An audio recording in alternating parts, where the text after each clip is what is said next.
একটা গরু উঠায় থাকতে পারি না, একটা কল নাই, মাইসে কলে কাজ করে খাই, মাইসে আমাকে দূর দূর করে খেদায় দেয়, এর গোছায় খানায় গেলে বকা দেয়।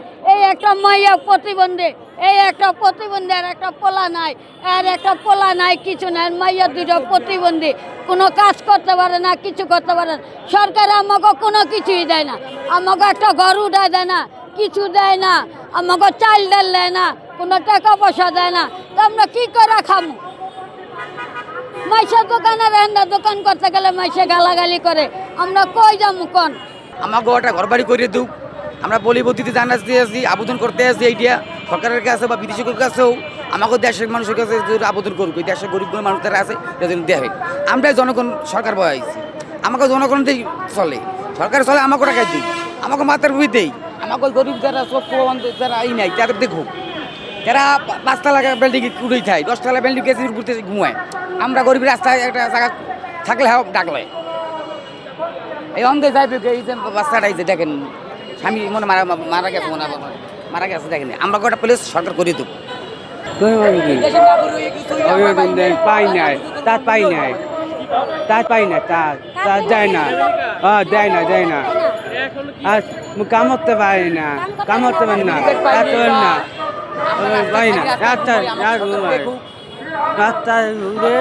কামড়তে পারি না, ও কামড়তে পারি না। পোলাপানে লেখাপড়া করাইতেন না, মেঘে ভিজি রইতে ভুগাই, রাস্তায় রাস্তায় থাকি, বাসা বাড়ি ভাড়া দিয়ে থাকতে পারি না, বাড়িওয়ালা খেদে দেয়, না খেয়ে কষ্ট করে কি করুন, কাজ করতে পারি না, স্বামী আসে পোলাপানে লেখাপড়া করাইতে পারি না, পোলাপানের লিয়া রাস্তায় রাস্তায় মেঘে ভিজি, এই পলিথিন দিয়া ভিজাই হইয়া থাকি, বাড়িওয়ালারা ধাওকে খেদে দিছে, ধাক্কায় খেদে দিছে। বিভিন্ন সেক্টর আছে, আর বিভিন্ন সেক্টরে সম্পূর্ণ নেতৃত্ব দিচ্ছে ভালো ভালো শিল্পপতিরা, এবং যখন তাদেরকে এসে প্রোগ্রাম করা হয় প্রতিবন্ধীদের 200, 400, 500 টাকা দিয়ে কিনে আনেন, মন্ত্রী নিয়ে মিটিং করে আর ওইটা আন্তর্জাতিকভাবে ছেড়ে দেয়, কিন্তু ফায়দা নিয়ে যায় বড় লোকেরা যারা কোনো প্রতিবন্ধী না।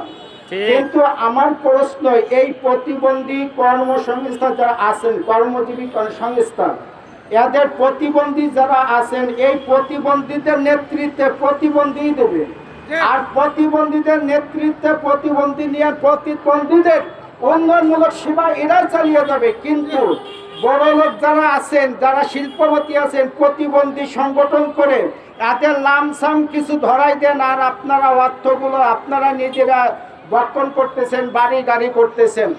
আমি আপনাদের এখানে বাসু ভাইকে আছে, মন্টু ভাই আছেন, আমি অনুরোধ করব যে মাননীয় প্রধানমন্ত্রীর কাছে আপনি খবরটা পৌঁছে দেন, কোনো শিল্পপতি প্রতিবন্ধী থাকতে পারবে না, কোনো শিল্পপতি প্রতিবন্ধী সংগঠনের সভাপতি সেক্রেটারি সংগঠন থাকতে পারবে না, কারণ তারা বিভিন্ন কায়দায় প্রতিবন্ধীদেরকে ব্যবহার করে তারা অর্থ লুটে খাইতেছেন, কিন্তু মূলত কোনো প্রতিবন্ধী পাইতেছে না।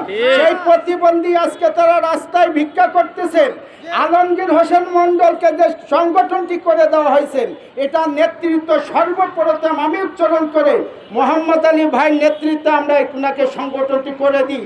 15 সালে 16 ডিসেম্বর গোলাপ শর্মাদারের ওখানে আস্তে আস্তে আলম সাহেব সুন্দরভাবে আগতে বাসু ভাই নেতৃত্বে দীর্ঘ সংগ্রাম পরিশোধ করে আজকে এই পর্যন্ত চলে আসছে। আমি জোনায়েদ সাকিব ভাইকে বলবো যে আপনি এই সংগঠনটাকে সুন্দরভাবে সমাজ কল্যাণ মন্ত্রণালয় থেকে একটা রেজিস্ট্রেশন নম্বর এনে দিয়ে যাতে প্রতিবন্ধীকে হাতের জিনিসগুলো তুলে দেন, যারা এই প্রতিবন্ধীরা মানুষের মতন মানুষ হয়ে সমাজে বাঁচতে পারেন।